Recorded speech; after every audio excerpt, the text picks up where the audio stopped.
Hey, everybody, welcome into Live with Greg. If you're looking for some inspiration, the person I'm talking to tonight, she will give you so much inspiration and so much more when it comes to motivation and just simply showing up. That's her word. That's her phrase, I should say. Donna Elle is a Chattanooga native. She has lost over 100 pounds. She is not only losing weight and encouraging people when it comes to health and fitness, but she's also a mother. She's also a radio personality, and she's doing so many extraordinary things right here in this community, and not just in Chattanooga, but across the country. So I want to go ahead and bring her into the broadcast tonight. Please welcome the amazing Donna Elle. Donna, thanks for joining me tonight. Hey, happy evening. How are you? I'm doing well. It is so good to be talking with you. First off, COVID-19 just really changed our entire world over a year ago. Yes. What has it really been like for you, and what have you learned about yourself during this time?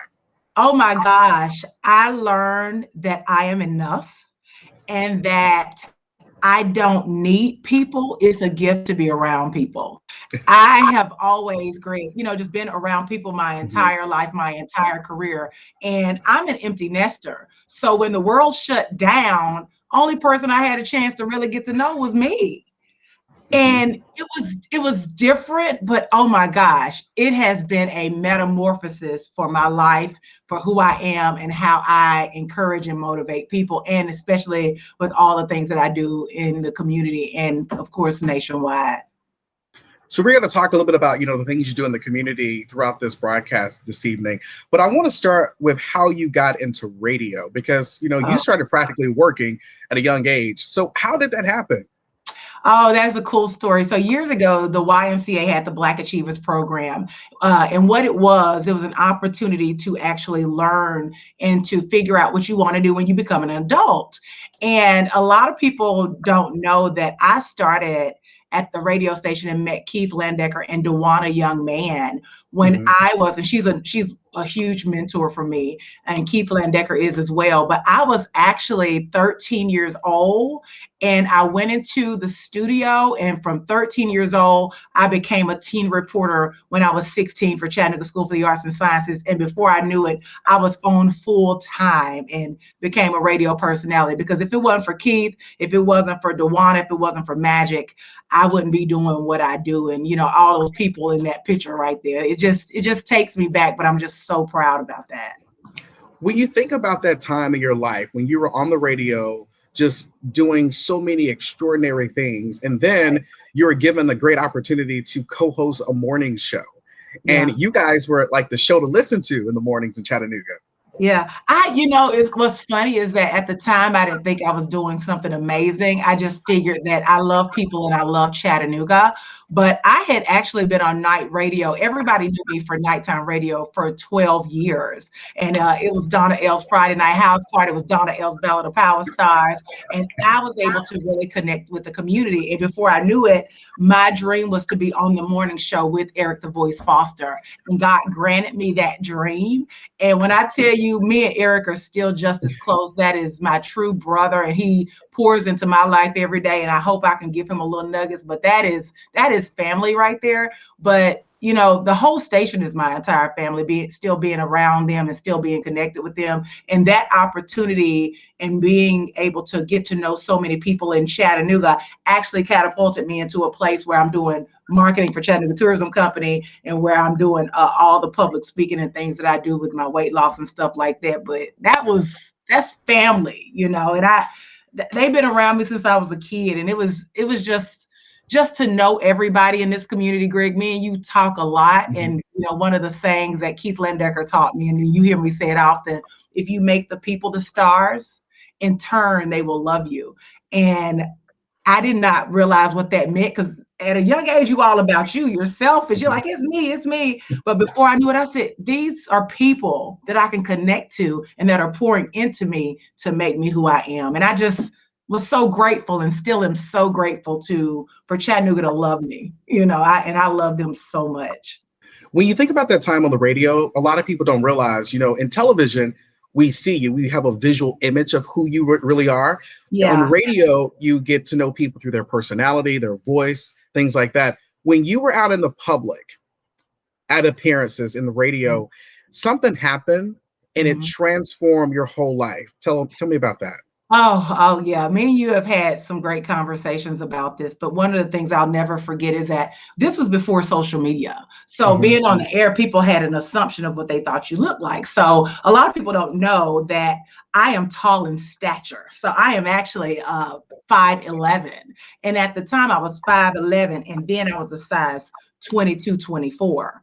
mhm, And I would go out into the community, and I will never forget, somebody was just so cruel. They were like, "Oh, you're Donna Elle?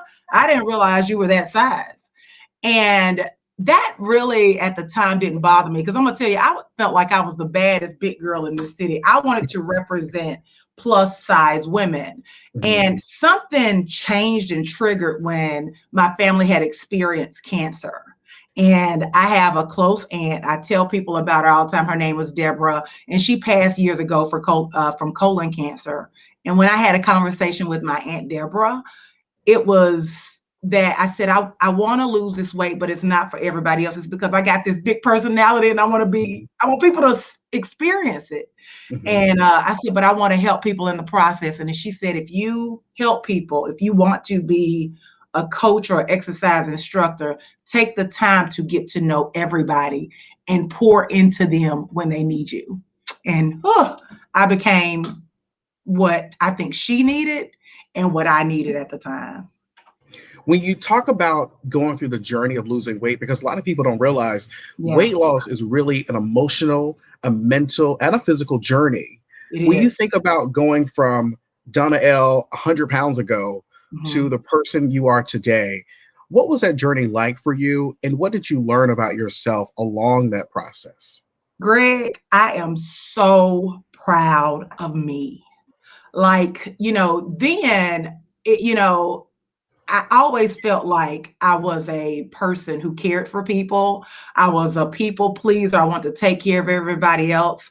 And as a mother at the time, single mother with a son and being in the spotlight and out there in the community, I felt like when it came to me that I wasn't taking care of myself enough. And it's like God, I believe in God. And I believe God said, if you take care of yourself, you can't do it in vain. You have a platform. And so I want to be in a position where I took care of Donna, to eat right, to exercise.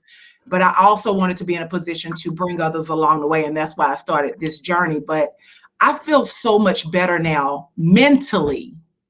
People think that I lost this weight because it was just physical, and that's the benefits. Because I do love, you say, I love putting on clothes and do things like that, and I did that even when I was heavier. But it gives me the peace of mind, and this battle is not easy. There's always a tiny girl, fat girl, I say, in the inside of me that goes back every now and then and says, nope, you can't eat like that anymore. What should you do today? No, you don't get 2 days to sit on the couch. Get out there and move and take care of yourself. And I feel horrible if I eat bad now. And Mhm. it's not horrible about how my weight feels, it's how I feel mentally. But I always have to have that constant talk of motivation. You got this. Let's go. Like, I'm my own trainer. I've had people pour into me, but the biggest advocate for yourself is going to be you.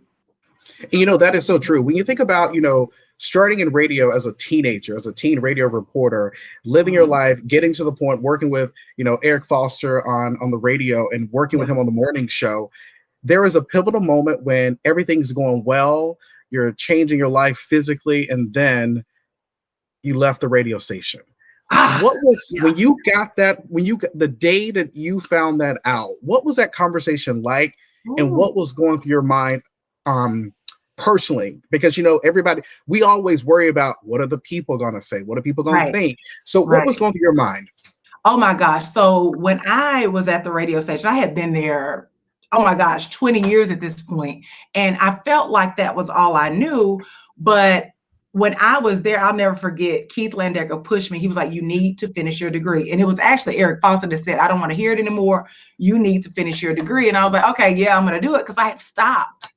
And I will never forget that the day I was told that because of business changes, they were going to replace us with Ricky Smiley. I was crushed.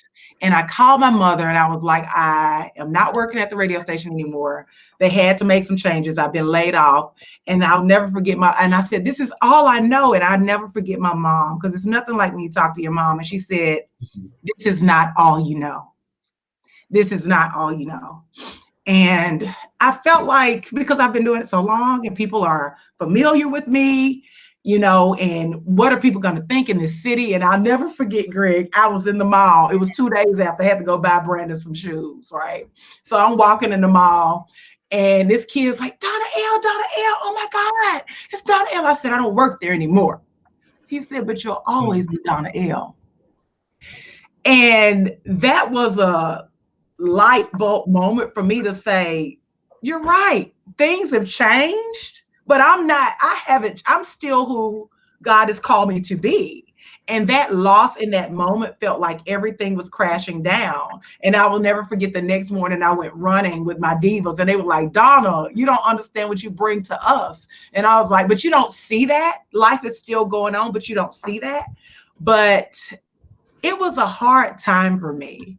But 2 days later, I was hired at another TV station in the market, and I became a reporter.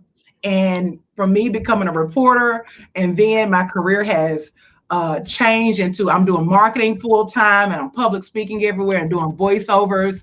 I thank God for that time in my life to where I am now, because without that, I would not be able to be in a place where I'm the nucleus for so many things, because so many people have poured into me. From the radio station, I'm still connected. I'm with Chattanooga Tourism Co. full time. I'm hosting different things. I'm public speaking. And people say, you do so much. I say, because this is what I was called to do. This is the gift that I was called to have. And speaking of that gift and you losing weight, going through that journey, you also started Donna's Divas, many years ago. Yes. What has that community been like for you, to develop a community to encourage so many women to take care of themselves? You know what, Greg? It used to be, like I said, it was radio. Now radio is transitioned to social media. TV is transitioned to social media. So where I had a small platform of people, it was 50,000 people listening to us in the morning. But now to be in a place where people nationally are reaching out to me and say, what is your story? The women that I have worked with and the coaches that I have worked with to pour into me locally and nationally has been phenomenal. I say these women, when I feel like I can't do it anymore, I want 5 cookies or I want 10 cookies like I used to smoke, with my book, Smoking Cookies, I talk about that. But now I say, Donna, this journey is just not about you. It is a gift to move. And if people see that you have the ability to be proud of you moving and they want to do it, that is one of the best things that I just don't take for granted is movement. And a lot of people take it for granted until it's no longer there. And I'm just so thankful to be amongst all these beautiful women, because we have, and it's not just, it used to be years ago when I started, it was just African-American women. Well, I went from African-American women to meeting so many women of different backgrounds and ethnicities. But what I realized is that we were all going through the same thing. We were taking care of everybody else and not taking care of ourselves. And I realized it wasn't just women, it was everybody. And I wanted to make sure that I am the voice to motivate people, not just for exercise, not just for radio, not just for media, not just for women. I want to be the voice that says, if you feel like you can't do this, you got this. You got it. And so that's how God has used me. And using you, you're now also an author. I remember in 2016, you released this book. And actually, you told me at the time, this book is something that started years before. How did you come up with the title? So great. So I convinced myself, anybody that's ever had a overeating problem, because food is one of the biggest addictions. A lot of people don't know it. I will never forget. I would tell myself one night, instead of having pancakes, eggs, and bacon, like you might as well just go ahead and just, eat a roll of cookies. And I'm not talking about a little bitty roll. I would eat like a whole sleeve of Chips Ahoy, a whole sleeve of Keebler. a whole thing of Girl Scout cookies. I would smoke a pack of cookies every night. And You people know, might say, I will huh? say this, Donna. Those Samoas, Yes. you can't just eat two of them. You got to eat all 15. And you're Don't right. And judge us either. them things getting smaller and smaller. So, you convince yourself, this ain't like they used to be. So, well, where people might be saying, oh, she ate a whole pack of cookies. Well, you got some kind of addiction, whether you're eating a whole bag of Lay's potato chips, where you're drinking a whole bunch of Coke Zeros, where you love beer or whatever. This book is just a metaphor of what are you smoking in your life. And I used to smoke a pack of cookies. People drink alcohol. Some people do potato chips. Some people smoke cigarettes. I smoked a pack of cookies. And I don't bring them in the house anymore because, Greg, if I do, it's over. It's over. I know, it's so hard. I tell people all the time, when you get Girl Scout cookies, I remember back in the day, you can get Girl Scout cookies 2 for $5 because they were $2.50 a box. Now they're like $4.50. Right. And I want them all. Because if I'm going to bring them in the house, I might as well just plan the whole day of calories with my cookies. So I don't do that. If I get cookies, if I'm over somebody's house, I'm like, I'm going to take 2 of these in front of somebody, because an addiction is something you usually do where you're not proud of in front of everybody. So I would sneak food. Like, it started when I was a kid. Like, I always tell people the story that I was at my grandmother's house. I lived with my grandmother and my mother. So I would be in the house, I would love to wash the dishes because I could sneak the pie or the leftover rolls or the cookies or whatever without people knowing about it. And it became an addiction because that was my way of hiding. And before I knew it, I was like, I can't live like this anymore. And I want to be able to just be who I was called to be. And I just know the weight held me down. And I always tell people I am one cookie away, one biscuit away, one potato chip away from going back. Anything can trigger loss, death, loss of a job, anything can trigger. But what I've learned, I've been through a lot of roller coasters, a lot of death, a lot of almost losing close people, a lot of, job loss and things like that. But I have kept the weight off. I can do it. And just being able to remind people that they can too in this process, because this journey, I have to be selfish. It's not about anybody else. So when people that I used to work out with fall off, I have to say, Donna, how are you going to take care of you so you can be the best for everyone else? And I hope people get that. And when you talk about, getting healthier and getting in shape and the whole thing and keep going, and if someone falls off, you keep finding other people. And speaking of finding other people, many years ago, I remember the Black Girls Run term came about. And you've just turned this into your whole little community. Not only do you have divas, but you have a group of women running with you. You've run marathons, half marathons. You've encouraged other people to run, like myself. And I said, I need to run if I'm running from a dog or something, but or in trouble. How have you kept going and running half marathon, 5K, marathon after another? I have a community that when, we have to start saying the phrase iron sharpens iron. Even though I said I'm selfish in the process of doing this, there are people around me that I have to stay in touch with to keep going. So when I know that I want to go running, I have to reach out to people. If I know that I don't feel like getting up and working out in the morning, I need to sometimes scroll on a Facebook in the afternoon and say, okay, I need to get up, do something, and I need to move. And you have to figure out who you need to be around to keep you going. And those goals that I have, those goals for those 5Ks and half marathons, I've done one full marathon. Those goals help me keep my weight off. And being able to change things up makes it even better, because if you're doing the same thing, like I'm not the same Donna I was. I've kept this weight off for 15 years. I'm not the same Donna I was running half marathons when I was, when it was 15 years ago. I'm totally different. And even looking at that picture right there says, look at the transition that I've made even since then. Like, I'm like, whoa, that was like the beginning of COVID when everybody was eating like crazy. And I was like, enough is enough. I need to reach out to my community again and try something different to keep going. And I've even transitioned since that picture. So this is not easy, but you can do it for yourself, but you don't need to do this by yourself. As we wrap up this evening, when you think about everything you've gone through when it comes to your fitness world, for people out there who have done this, they've lost the weight, gained the weight, they have tried to get back on the wagon and they keep falling off. Because COVID-19, a lot of people were on track, and then March of last year happened, everything shut down, the gym shut down, Who you snacking. telling? Greg, I picked up 7 pounds. My love language is cooking. The problem is I can cook. I was raised by my mother and grandmother and my aunt, and so I'm a cooker. I'm a soul food cooker. So What's your go-to?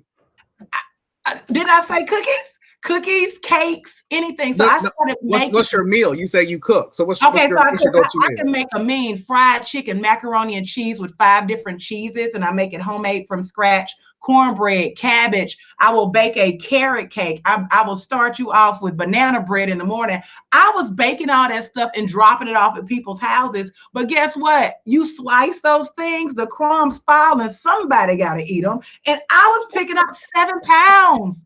And I looked at myself. I was featured in actually Health Scope magazine, and everyone's like, "Oh my God, that picture looks beautiful." And that picture to me said, "Donna, you have been eating banana bread. Fix it."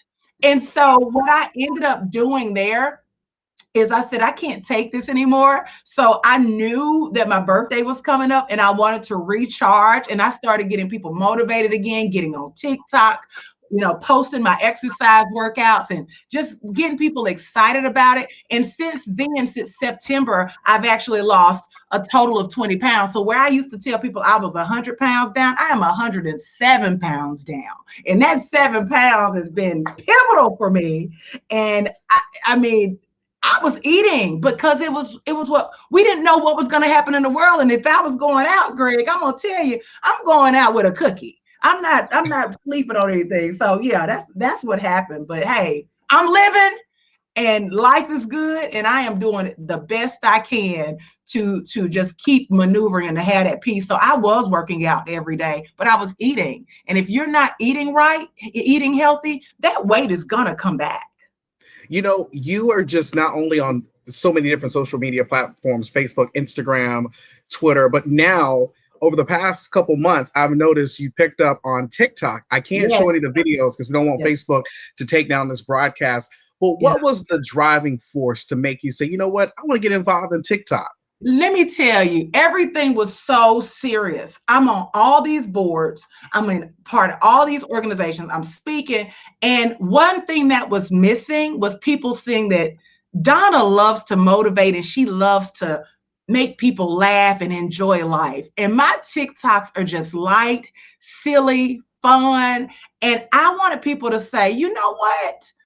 I know I'm going to this 9 to 5 all the time, but you know what? I can be a better person. And they're hilarious, but I do them because I just want people to have a little chuckle every day. My mom is my biggest mentor. And she said, Donna, and I say the same thing to my son, I want you to laugh every single day. And because we're so focused on work and what's going on in life, we don't get a chance to enjoy life. And I just wanted to bring light and life to people. And that's why I do it. And I'm also getting ready to launch some new things in my life. I do a lot of things, in the community and for the world and for people. But what I do know, if I'm not having fun with it, I don't need to do it. And I have got so many people just inbox me, Donna, please keep on doing your TikToks. And I've been slammed a lot. But when I tell you, I enjoy doing them because it's just a fun little chuckle, this fun little motivation. I can dance. You don't have to be in your 20s to enjoy life. You meet so many people, Greg, that are older.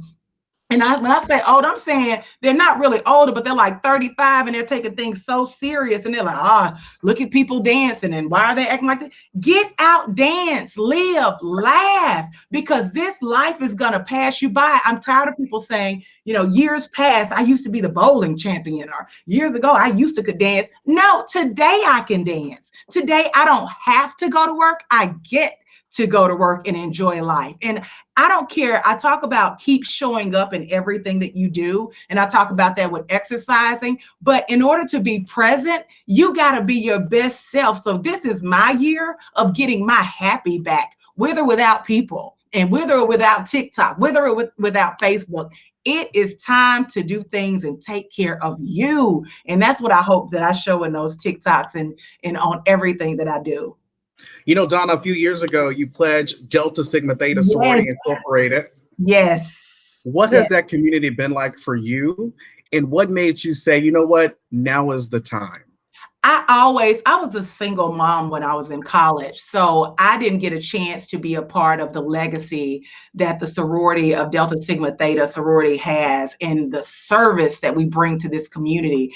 It is when I walked in the room after I pledged Delta Sigma Theta sorority, I did not realize how many beautiful Black women were in Chattanooga. I mean, we are a network all over the world, but me and my best friend actually pledged together, and we've actually, and that's Val Armstrong, but we also have met other sisters along the way. But the sisterhood that I have is just it's such a gift because my sister, I lost a sister years ago, and she was actually a Delta, and for her mother to pin me meant the world to me. And it's just such a gift to be a part of this sorority, and it's such a gift to serve for the Black community in Chattanooga, and it's such a gift to be a part of just this sisterhood and friendship. I love my sorority sister. So if you are a Delta Sigma Theta soror, I love you. In the Divine Nine, I love you guys as well, Greg, because I know you're part of KA Psi, of course. But yeah, I absolutely love it. Such a great gift. A great gift, great organizations. And before we wrap up, I have to talk about your service to the community. You are a part of so many things. You're speaking, you're hosting, and not just in our area, across the country. When you think about taking time out of your busy schedule to be with these little kids, Yeah. the future, why is that so important to you? Oh my gosh, Greg, years ago I used to try to find people that were like a Greg Funderburg, that was like a Magic, or that was like a Keith Landecker, and I'll say I even add myself to the pot now. I was looking for people like that, and I found them. I found those people, and they were willing to pour into me. And I thank goodness for. When I tell people I love what I do with Chattanooga Tourism and Marketing, but if it was not for my family at the radio station, they have taught me how to pour into youth.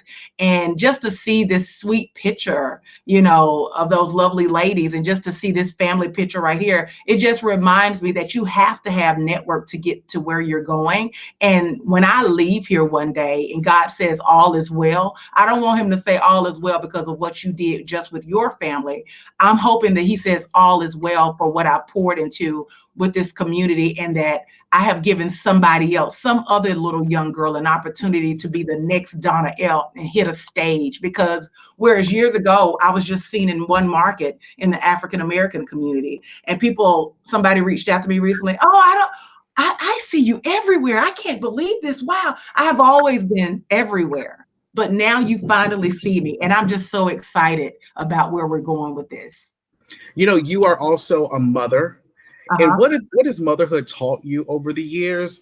And you were a single mom back those days on the radio, doing the things that you were doing in the community. What would you say to those single moms out there who feel like, you know what, this is a lot. I'm having a hard time. I'll say, keep going, keep pushing, keep going. When you feel like you can't do it anymore, keep going, because you're ultimately, somebody's knocking at the door, you're ultimately, you're going to see the benefit through your children. The thing I'm most proud of is my son, Brandon. He is a young man that is resilient. And I see that I'm grateful that he came, I was able to pour into him, that God sent him through me. Is such a gift. What a gift. Donna, thank you for joining me tonight. I really appreciate it. Love you, my friend. Check her out. Where can we find you on social media? Donna Elle Media. And then also you can find me on my new website, DonnaElleMedia.com. And you're on the radio. Thank you. On your radio show. Groove 93, 11 a.m. on Saturday mornings with Caring for the Community, and the day party at 12. Sounds good. Donna, thanks so much. I really appreciate you, my friend. Check her out. Donna's simply amazing. And I really appreciate you guys joining us tonight. Follow Donna on social media. She is simply amazing. We're so proud of the work she's doing in our community. And I just want to say, again, Donna, again, thank you so much. We're going to end out tonight's show. I want to show you a quick little video, and we're going to wrap this up. Have a good night, everybody. I really appreciate you joining in and talking to us.